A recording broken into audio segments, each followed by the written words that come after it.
You find good and bad everywhere, even among Indians. Even thousands of years ago, you found good and bad. Among the Oglala people, there was a man that was very ruthless, and he come from a large family, and they all, he was kind of dominant, and his cousins and brothers went under him. They kind of formed like a gang.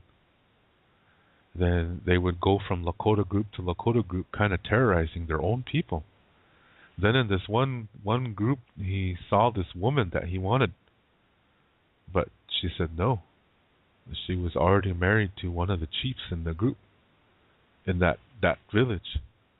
So he devised a plan to, that the next time they were going to sponsor a buffalo hunt, and they invited that chief to go with them. So he did. So they got him in a ravine, and this guy's men they killed him, and then they put his body on the ground, and they ran the buffalo in that direction, so it made it look like the buffalo trampled him to death. So they took his body back to that camp, and that woman was all crying. Of course, that's her husband, yeah. And so this guy started, treating her really nice, and was all comforting, and giving gifts to her children and stuff like that. And then he won favor with that camp for doing that. All that time he killed that chief. Those are all Lakota people that this happened to. And the man that killed that chief, his name is Red Cloud. That's how he became a chief.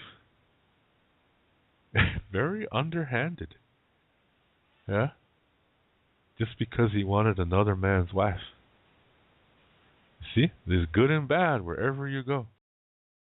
Red Cloud deceived his own people. Yeah? And then later on, Red Cloud deceives others. He tries to deceive the entire Lakota nation by going to Washington, D.C. and trying to sell the Black Hills to America behind the other tribes' back. And the president at that time said, the only way we're going to buy it is you have to notify the other chiefs. And so when this word got back to Lakota country, holy shit, they were pissed. And there's like, this Red Cloud's not a good man. He tried to sell the Black Hills just for him and his family and his relatives. So if you're Oglala and you're not his relative, you're out. It wasn't for Oglalas either. It was just for him, his family and relatives and friends. That's it. He tried to do this behind the other Lakota people's backs. So he tried to deceive his own people. This was before he died. He did this. So the guy was very, he did some good things, but he only did that to win the people's favor. Yeah, he didn't do that because he loved them. He did that because once they support him, he could have a bigger army, a bigger warrior group.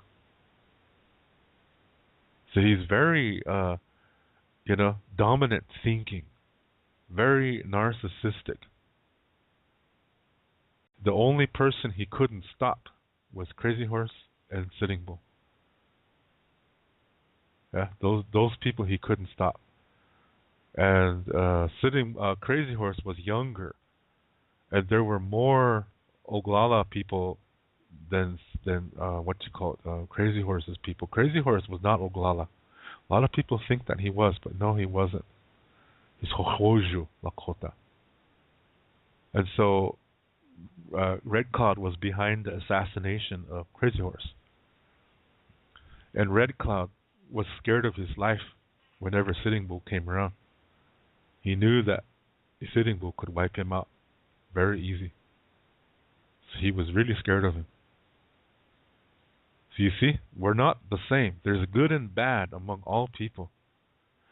So among traditional people in the Lakota world, The name Red Cloud is not a good name. What you do is the reflection of what you are inside. What you do, how you do it, what you say, how you say that, that's all a reflection of what's inside of you. So if you're deceiving people, that says something about you. That's really no good. So when people try to talk to you, deceivers only listen if they can find a way to take advantage of that person. That's the only time they'll listen to you, is if they see an opportunity to take advantage of you. And they're going to really be friendly to you. They're going to make you feel really good. Communication, what is communication? This is when you like I said, the way you do things, the way you say things, what you say, what you do, how you listen, how do you comprehend things, whether it's by when you see something, or when you touch something and it makes you feel a certain way, or when you eat something or smell something, it all makes you feel a certain way. All of that is communication. It goes out and it comes in. How you do that reflects the kind of person that you are. So if you're deceiving somebody, that's saying something about you.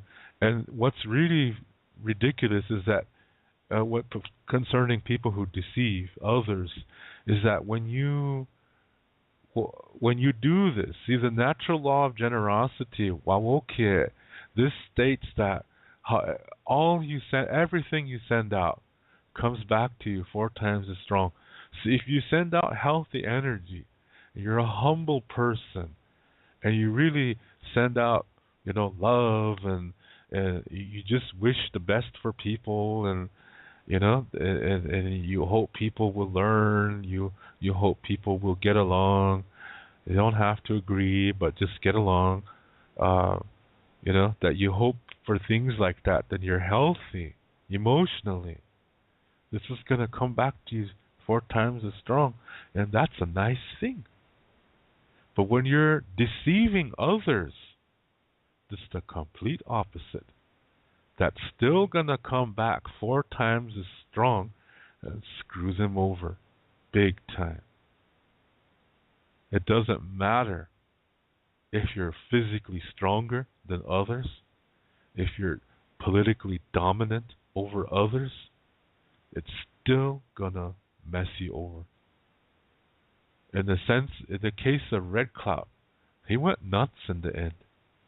Yeah, he was scared of dying, and he wanted to make sure that he's going to a good place, so he joined the Catholic Church. He renounced the Lakota way and joined the Catholic Church because he wanted to make sure he gets to heaven.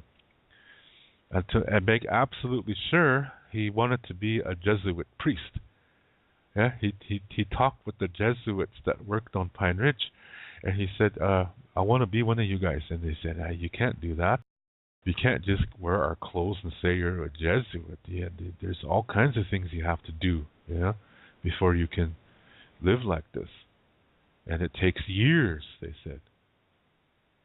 So then Red Cloud said, well, give me one of those crosses then. So they gave him a cross just to shut him up, because he was really annoying in his last days.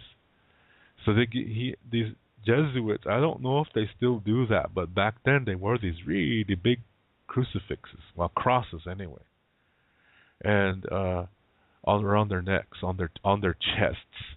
And so Red Cloud wore one of these. He would walk around his camp, hang around the Fort Indians. These are the people who surrendered and sided with the military and went against the other Indians. See, good and bad among all Indians. And so he would go among his people, making that station of the cross and blessing everybody, like that, because he felt that if he did, as long as he did this to everybody, that he was going to get to heaven for sure. And he wanted to be buried with that cross.